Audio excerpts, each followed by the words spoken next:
Buenas tardes desde la Casa del Corazón, de la sede de la Sociedad Española de Cardiología, para participar en directo en esta sesión que lleva por título Actualización en fibrilación auricular de los ensayos a la práctica clínica y que goza de un patrocinio no condicionado de Sanofi. Están conmigo en la mesa, yo soy José Ramón González Juanatey, del Hospital Universitario de Santiago y actual presidente de la Sociedad Española de Cardiología. Pues Juan José Gómez Doblas, del Hospital Virgen de la Victoria, que nos va a dar una visión de la situación de la fibrilación auricular en España en 2014, si existen retos para la práctica clínica. A continuación, el doctor José Luis Merino, del Hospital Universitario La Paz, nos va a revisar dronedarona de los ensayos clínicos a los datos del mundo real. Yo creo que es un tema extraordinariamente relevante a la luz también de las recomendaciones de las guías de práctica clínica, tanto las europeas como las recientes americanas, y el papel de este fármaco en la fibrilación auricular. A continuación, el doctor Ignacio Fernández Lozano, del Hospital Universitario Puerta de Hierro, de aquí de Madrid, nos va a hablar en conclusión qué nivel de evidencia nos aportan los registros de práctica clínica. Esto es muy importante porque una cosa son los ensayos clínicos, que aportan los máximos niveles de evidencia, o de donde se soporta la evidencia para trasladar algún tipo de recomendación a la práctica clínica, pero luego hay que testar los resultados de los ensayos clínicos en el mundo real. A veces los pacientes del mundo real distan sus características de los pacientes incluidos en los ensayos clínicos y es obligado conocer cómo en el mundo real responden determinados tipos de novedades terapéuticas. En este caso, además, tiene especial relevancia qué pasa con dronedarona en el mundo real de la fibrilación auricular después de lo que vemos y de cómo este fármaco está contemplado en las guías de práctica clínica. A continuación, con toda la gente conectada, habrá una posibilidad de debate y de chats, de preguntas que acudan al chat y que también puedan hacerse en directo en este chat o a través de Twitter con la etiqueta, el hashtag actualización FA. Y ahí también se recogerán vuestras preguntas, que se pasarán a todos los miembros de la mesa, y estará moderado por el doctor Tomás Datino, del Hospital General Universitario Gregorio de Marañón, de aquí de Madrid. Por tanto, esta es una sesión, desde mi punto de vista, extraordinariamente atractivo, porque es de un tema continuamente candente en el ámbito de la cardiología y en concreto en el ámbito del manejo de pacientes con fibrilación auricular y en concreto en la utilización de antiarrítmicos, donde tanta literatura hay, pero tan poca conclusión real para el manejo de pacientes en la fase aguda, pero sobre todo a largo plazo en pacientes con fibrilación auricular, y es una oportunidad única, a la luz de nuevos datos, de registros, de revisar cómo adaptar las recomendaciones de las guías de práctica clínica al mundo real de la fibrilación auricular con antiarrítmicos y con este antiarrítmico en concreto. Por tanto, os animo a participar. Todos los que estéis aquí, gracias por estar aquí. Todas las sedes que están conectadas en España y las diferentes sedes donde también os animo a debatir, os animamos todos a debatir y a plantear cuestiones sobre este tema tan importante y que tiene tanta repercusión clínica. Y también, pues, gran cantidad de conexiones, no solo de España, sino muchas conexiones de Latinoamérica, que además siempre, y yo creo que es muy importante que desde la Sociedad Española de Cardiología se promueva este tipo de actividades, porque muchos colegas nuestros de Latinoamérica tienen la oportunidad de participar en directo y de ver en directo este tipo de sesiones. Yo creo que eso es un gran éxito de este tipo de sesiones y un gran éxito de este aspecto de la formación continuada de la Sociedad Española de Cardiología. Espero, por tanto, que esto sea de utilidad para todos. Y vamos a comenzar. Yo tengo preparada una introducción que vamos a hacer ahora.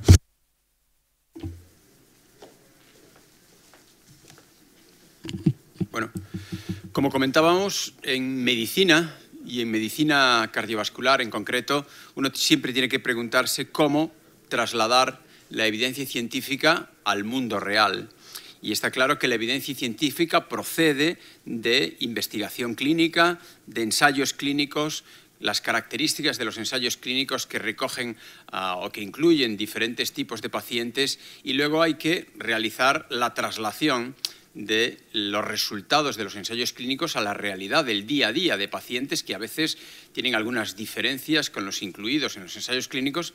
y muchas veces de los ensayos clínicos podemos tener incluso resultados no siempre homogéneos que nos deben obligar a trasladar incluso con una mayor cautela esos resultados al mundo real. Posteriormente, hay que comprobar cómo los resultados de una investigación clínica controlada, como son los ensayos clínicos, funcionan en el mundo real. Tenemos múltiples ejemplos. Tras la publicación del estudio RALES con espironolactona, pues como sabéis, hubo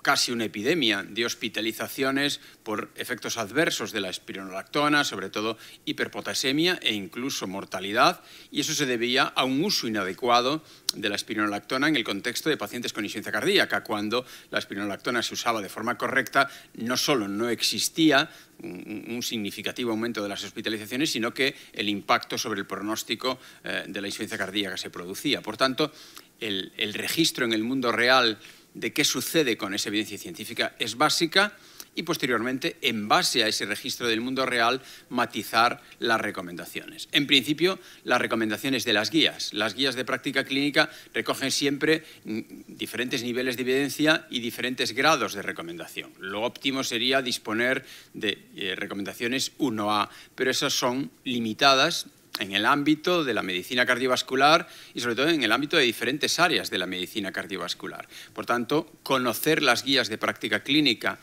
y modular cómo esas recomendaciones de las guías de práctica clínica se tienen que trasladar es muy importante. Y en ese sentido, incluso la Sociedad Española de Cardiología estamos muy interesados y muy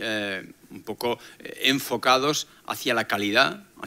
del sistema asistencial. La calidad asistencial es un problema real. Es más, dentro de un sistema sanitario como el nuestro, el sistema sanitario público en España es el mayor logro social que tenemos en este país. Entre todos debemos contribuir a preservarlo para que, con independencia de nuestro nivel socioeconómico y de nuestra procedencia social, podamos recibir una medicina de alta calidad.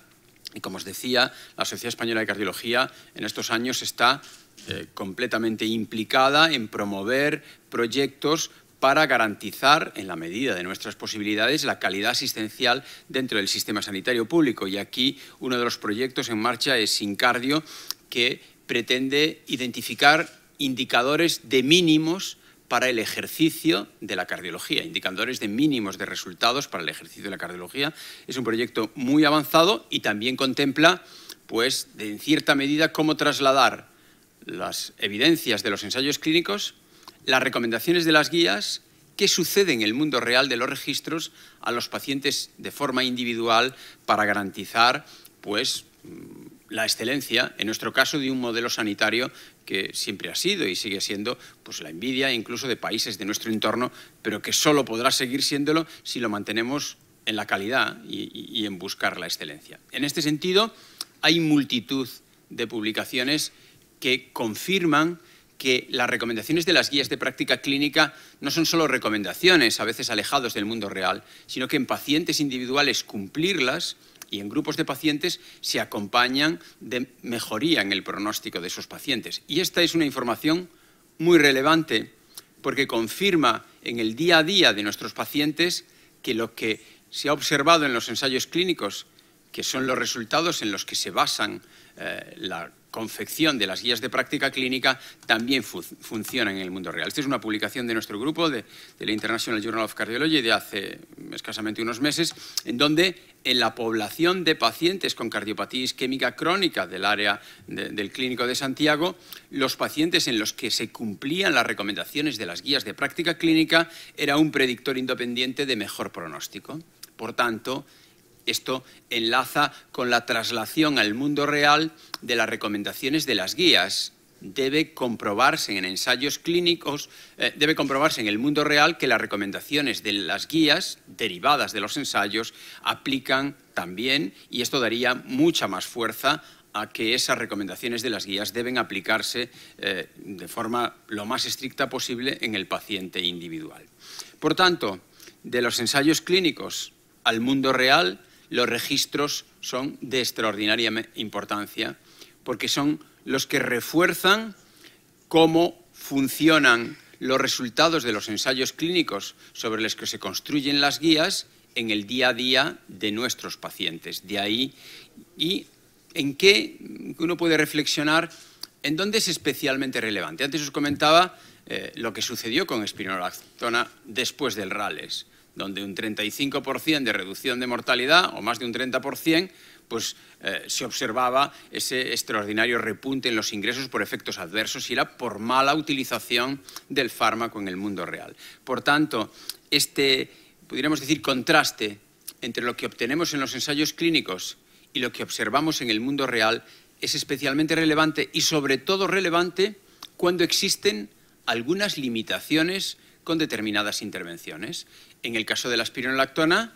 con sus efectos adversos, que en un ambiente controlado de un ensayo clínico eran pocos, pero en un ambiente con menos control del mundo real eran muchos y eso obligaba a una más cuidadosa utilización del fármaco y a un más riguroso seguimiento de los pacientes. Podría pasar también cuando existen contradicciones entre resultados de ensayos clínicos, que es lo que podría pasar en el caso de lo que vamos a revisar hoy aquí, de dronedarona. Un ensayo clínico en donde se observa un extraordinario impacto pronóstico en un subgrupo determinado de pacientes con fibrilación auricular y otro ensayo clínico donde este beneficio pronóstico no se observa en otro subgrupo diferente de pacientes. Pues bien, ¿cómo trasladar las recomendaciones de las guías al mundo real? Pues sin duda los resultados de los registros y que esto sería un poco las características y el por qué desarrollar registros, estudios en el mundo real, tiene una extraordinaria importancia para el médico que vemos y que tenemos que tomar cada día decisiones a la cabecera del enfermo, porque hay que considerar los beneficios, el balance riesgo-beneficio de una determinada intervención. Como os comentaba, en el caso de dronedarona, en el mundo real de la fibrilación auricular, hay que ver cómo matizar las recomendaciones que derivan de los resultados del ensayo clínico, los resultados del estudio Athena, por un lado, que comentábamos antes, y del estudio Pallas. Cómo eso se tiene que integrar, sin duda, esta era una oportunidad excepcional para ver cómo el fármaco funciona fuera de un escenario de un ensayo clínico. Y seguro que los resultados de los registros, de la utilización ya en práctica clínica habitual, nos van a ser de una extraordinaria utilidad a la hora de seleccionar a nuestros pacientes, cómo monitorizarlos, cómo utilizar los fármacos, qué terapias concomitantes o asociadas podemos usar. ¿Por qué? Esta diapositiva se va desconfigurando un poco, porque las guías de práctica clínica, tanto las guías de este año del American Heart y la American College, donde dronedarona ocupa un lugar preeminente en la selección de fármacos para el seguimiento de estos pacientes, como en las guías, en las últimas guías europeas de fibrilación auricular, donde también dronedarona ocupa un lugar prácticamente al mismo nivel que en las guías americanas. Por tanto, esta es extraordinariamente relevante porque existen datos de ensayos clínicos que no son absolutamente homogéneos, pero sí que existe una recomendación homogénea de las dos más importantes guías de práctica clínica de utilización de este antiarrítmico en la fibrilación auricular. De ahí que los grandes registros de utilización de los fármacos y de utilización de este fármaco que hoy vamos a ver aquí, seguro que nos darán nuevas pistas y nuevas guías como trasladar los resultados de los ensayos clínicos, las recomendaciones de las guías y ya el resultado real en práctica clínica habitual de la utilización de este fármaco, cómo nosotros podemos entonces tener más información a la hora de un correcto seguimiento de los pacientes. Esto va a ser objeto de presentaciones más concretas que nos darán ese escenario ya completo. Ensayos clínicos, recomendaciones homogéneas de las guías de práctica clínica, resultados de registros del mundo real que sin duda nos ayudarán a identificar mejor a los pacientes que puedan beneficiarse y que van a beneficiarse de la utilización, en este caso, de este fármaco y cómo, no solo la identificación de pacientes, sino cómo utilizar el fármaco. Y seguro que será de una gran utilidad para todos nosotros, enlazando con lo que os comentaba antes, que es el objetivo de todo médico, que no es otro que prolongar la vida y la calidad de vida de nuestros pacientes, mejorar la calidad de vida de nuestros pacientes, especialmente, y todos nosotros estamos aquí, en nuestra realidad de España, en donde el sistema sanitario público es algo que todos debemos preservar y contribuir a preservar en la excelencia, y esta es una oportunidad donde existe un debate sobre, en este caso, un antiarrítmico concreto, cómo nosotros, en nuestro escenario real, debemos utilizar en el paciente individual todo el conjunto de información que disponemos, ensayos clínicos, recomendaciones de las guías y registros. Por tanto, esta es la presentación que yo os quería hacer.